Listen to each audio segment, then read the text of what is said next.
guy, right? Okay. I do. I like him. Wonder what he's playing in here. I don't know. It was like a hot second. I was like, wait. What was that? Wait. Huh. Have to find. I wonder if he's not playing the Robin character that might be in the future. I wonder. Dun, dun, dun. We'll have to find out. Look I'm gonna that watch up. it. You can now, if you had done your research on this film. Listen. You know, I can't. Priorities are a little. Right. Actually, no one knew this was coming up because this was a surprise. So you couldn't have done research. I'll do research though and see what he's playing in this. So Or maybe I should just leave it a surprise. Yeah. Why not? Sometimes it's better to be surprised. Like when we do our DVD, I forgot I was going to put this on the DVD releases. They got a surprise, like every week when I come down here. They've got in the new Walking Dead season 2 Blu-ray edition. They have a special case. It's a head, a zombie head, with a screwdriver in the eye. And when you turn the screwdriver, the case opens up and you get your Blu-rays. It's very cool packaging. Although I read that they put this on the AMC website. And with a list of the things that are on the DVD, spoiling one of the major things that hasn't happened yet. So I was trying to avoid that, but unfortunately I saw what's happening in the finale. So it's a head. It's a head. And if I buy it and give it to someone... are you doing a joke from 1980? I'm just wondering... You or if someone buys that and gives it to me. Right.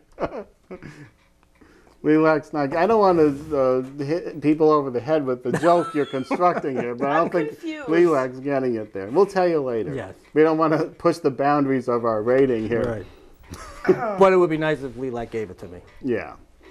It's a lovely gift. I'll probably get it myself, Dave, and give myself this item. Will you? I probably will. I feel sorry for it. Never mind. It's a very cool looking head. But don't spoil... Can you, is there like pictures of it? Like, have you seen it? Yeah, I put it on my Facebook. Did you see it up there? No. I'll email you the picture. Very cool picture. I was going to include it in our DVD releases, but I forgot, which are coming up. But these are coming out today. Ooh. On Tuesday. Today is the day. Or you can get them in your red box. They did win. Didn't they win Best Song? Yeah. Oscars? Up against one other song. Right. Not a lot of songs anymore. This was supposed to be good. I'll probably rent this from the red box.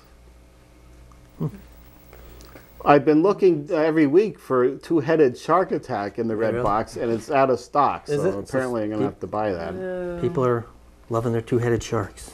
Hop! For the Easter season? Never heard of this, Ed. This came out last Easter. I don't know if they released it since then. I think they held it off for this Easter. Little chicks there hopping around. Oh. I did hear of this. Kind of like Adventures in Babysitting, the Jonah Hill version. Well, pre-Jenny Craig. Yeah.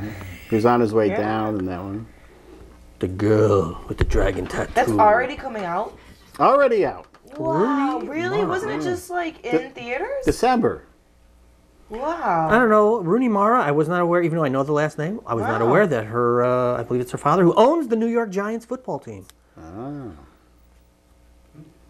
Is that how she got the part in it? I don't know. My Living Doll, Bob Cummings, and Julie Newmar. Now, speaking of Catwoman, this is the Catwoman from the Batman TV show. Right. Oh, she's pretty. That was a sexy cat. That was the sexiest of the Batman. Also appearing in some Monkeys episodes. Oh. Just to let you know. Bob Cummings, who was always eternally youthful looking. Oh. See, if he was born today, he would have changed his last name. Yes. Back in the... to Goings. In the 50s, see, that was okay. Right. I don't think people did that then. All right. Do you want to hold the desk for next time? Because we got 10 minutes of Frankenstein to go. I think we got to hold the desk for next time. That still gives us 5 minutes. Yeah. Well, we got the game. Oh, all right. Well, we'll hold the deaths off. Because Hold the desk. they're not going anywhere. No, they're not going anywhere. They'll still be dead next week. That's right. Here it is. Last week you saw us visiting the House of Frankenstein. And Correct. picking up King Kong. Now we ventured down to Dr. Morbid's. Bids, there's no R. Dr. Morbid. Dr. Morbid's Haunted House, I think. I'm not sure if it's Haunted Mansion, but I think it's Haunted House. Haunted House. Which I remember it as Castle Dracula and having a Pizza Hut right there. Pizza Hut was there, yeah. And what else was it before that? It was Hollywood, USA, I believe, where it had Archie Bunker in it and Rocky and other pop culture things. But now it's a haunted house, and we're going inside, and so are you. Ooh. Come along with us into Dr. Morbid's. Bids. Dr. Morbid's. By the time this piece is over, we'll know what it is. Here we go.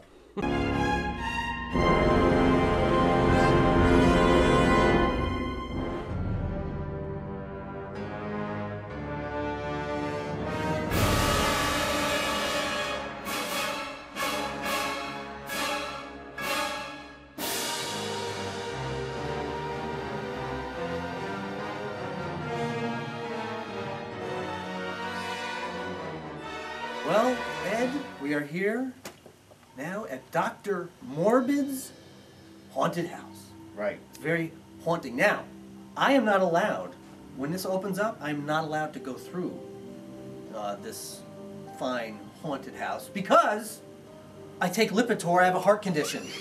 You will be frightened to death. So I cannot go through. You can't. I can't because a weak heart, a Lipitor, bed, high cholesterol. I forgot you are on Lipitor. I am on Lipitor. I forgot about that. So this would not be as desperately as I would love to go through and see all of the scares. Right. I fear I will not come out alive because it is just that frightening, especially for young folks and people who have heart conditions. I'll have to do that in the summer. I wasn't in this one. No. This was the location of the Hollywood Wax Museum or something, where they had Archie Bunker and Rocky and a few other ones. But now it's all scares. It's all scares. Because if you don't get enough scares at the House of Frankenstein, you come here and you get more scares. Because here we have real people guiding you through on a tour of terror. Here we are again, once again at Dr. Morbid's Haunted House. And we're here with Christina. Christina? Oh, I missed the A at the end. And she's one of the workers here. And can you tell us a little about Dr. Morbid's Haunted House? We've got a whole story that they tell you when you go back there. There's some fun little surprises. In the beginning, we have Bartleby. He's one of our favorites. People jump out at you as you go through the items, so you want to make sure that jump out at you. You want to make sure you don't have a heart condition. Yes, we have a list of. You do have your list. Rules over there. Although I do take the time to tell people everything that's on that list, but sometimes they don't like to listen. I actually, as a cashier here, have a fun little couple gadgets that I use on guests as they enter to kind of give them a little preview, you know, if they have kids, to make sure that, you know, they can handle it. We have our friendly little box over there and some noises that happen outside. So sometimes it draws people in, and sometimes it, you know, it leaves them headed for the hills. Yeah, I do. I am particularly the first item on the list. That if you have any medical conditions affected by being frightened or exposure to darkness, strobe lights, black lights, or fog machines, enter at your own risk. Well, you know. There's nothing about Lipitor, Dave. There's so nothing I think about you're okay.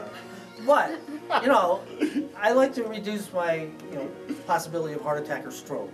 So I take Lipitor and avoid haunted houses at all costs. So this one is like based on a house. It's like different themed rooms. Is that what happens? Yeah, pretty much. Basically, it's the story of Willius Morbid. He was a mad wax maker. It kind of somewhat ties into Frankenstein that way. And basically, visitors that come to Lake George, tourists, and sometimes residents tend to go missing when they go in and they don't come out. So